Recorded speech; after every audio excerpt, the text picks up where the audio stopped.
Hello friends, स्वागत है आपका एक बार फिर से मेरे YouTube channel bright future classes पे। आज मैं आपके लिए एक सवाल लेकर आई हूँ।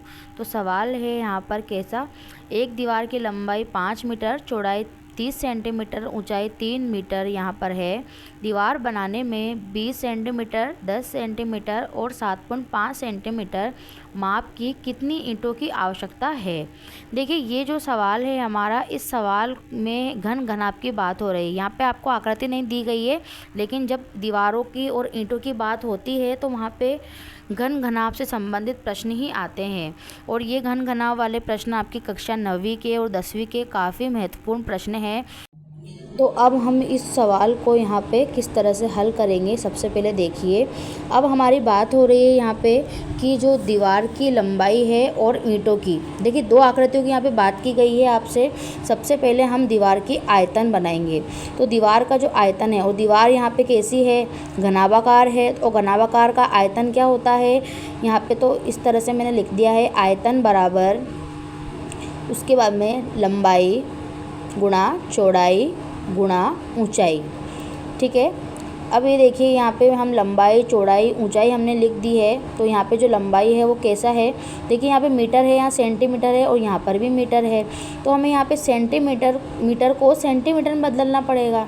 तो हम मीटर को सेंटीमीटर में किस तरह से बदलते हैं, तो हम इनको 100 से गुणा कर देते हैं। तो 100 से गुणा करने पर हम किसको किस तरह से हल करेंगे, देखिए 5 को 100 से गुणा करेंगे तो क्या आएगा, 500। ठीक है। उसके बाद में हमें चौड़ाई दे रखी है, चौड़ाई कितनी दे रखी है, 30 दे रखी है। और उसके बाद में जो ऊंचाई है, तो ऊंचाई यहाँ पे 3 मीटर दे रखी है, इसी को भी हम 100 से गुणा करेंगे तो यहाँ पे क्या आ जाएगा, 300। फ़िलहाल के लिए हमें इस सवाल को फ़िलहाल के लिए यहीं रोक देना है। अब हम बात करेंगे किसकी, ईंटों की, क्योंकि दूसरी जो आकृति है वो हमें क्या की दे रखी है, ईंटों की। तो ईंटों का आयतन भी हम इस तरह से निकालेंगे, ईंट का आयतन बराबर, ये भी हम इसी तरह से निकालेंगे, जैसे कि फॉर्मूला क्या है, लंबाई गुणा चौड़ाई गुणा ऊंचाई। ठीक है। लंबाई आपको यहाँ पे दे रखी है 20 सेंटीमीटर, उसके बाद में चौड़ाई आपको दे रखी है 10 सेंटीमीटर और ऊंचाई आपको दे रखी है 7.5 सेंटीमीटर। देखिए, दोनों का जो आयतन है फ़िलहाल के लिए हमें ऐसा ही रख देना है। अब हम क्या करते हैं यहाँ पे कि इन दोनों का जब आयतन को हमें वस्तुओं की जो संख्या ज्ञात करनी होती है, दोनों के आयतन को हम किस में लिख देते हैं, बटे में लिख देते हैं। तो हमें यहाँ पे किस चीज़ की संख्या ज्ञात करनी, ईंटों की। तो हम यहाँ लिख देंगे ईंटों की संख्या बराबर, अब हम इन दोनों का आयतन को एक दूसरे के बटे में लिख देंगे। सबसे पहले हम यहाँ लिखेंगे दीवार का आयतन बटे, अब उसके बाद में क्या है नीचे, ईंट का आयतन। तो हम यहाँ पे ईंट का आयतन लिख देंगे।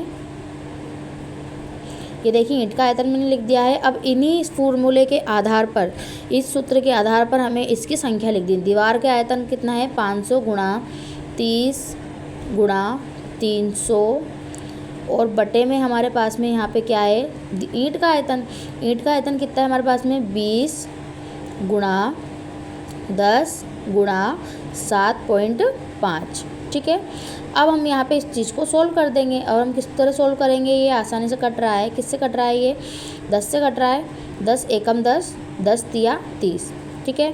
उसके बाद में हम इसको काट देते हैं 5 से, जिससे ये कट रहा है 5 चौक 20 और ये 5 एकम 5, 0 0। ठीक है। उसके बाद में ये फिर से कट रहा है, कैसे कटेगा देखिए, ये जो है वो 2 से कट जाएगा, 2 दूनी 4 और 2 एकम 2, इसका साइड वाला जो 1 है वो यहाँ लग जाएगा, 2 पंजे 10 और यहाँ पे 0 का 0 उतर जाएगा। ठीक है। उसके बाद में फिर से 2 से कट रहा है, 2 एकम 2, 2 सत्ते 14 और 2 पंजे 10। ठीक है। अब हम इसको पूरी तरह से यहाँ पे ये आपस में चीज़ें कट जाएंगी। हम इसको और सोल्व करने के बाद में ये देखो, 3 एकम 3, 3 दूनी 6 और इसका जो 1 है वहाँ लग गया, तो तीनों पंजे 15। पॉइंट यहाँ पे था ही सही, तो पॉइंट हमें यहाँ पे लगाना है। अब देखिए, हम यहाँ पे इस तरह से इनको आपस में काटने के बाद में इनका जो आंसर आता है वो कितना होता है, 3000 ईंटें। तो ये हमारे को पता लग गया है कि 3000 ईंटों की हमें टोटल यहाँ पे आवश्यकता होगी। आशा करती हूँ आपको वीडियो पसंद आई होगी। वीडियो पसंद आए तो वीडियो को लाइक करें, शेयर करें, कमेंट करें और प्लीज़ मेरे चैनल को सब्सक्राइब करें।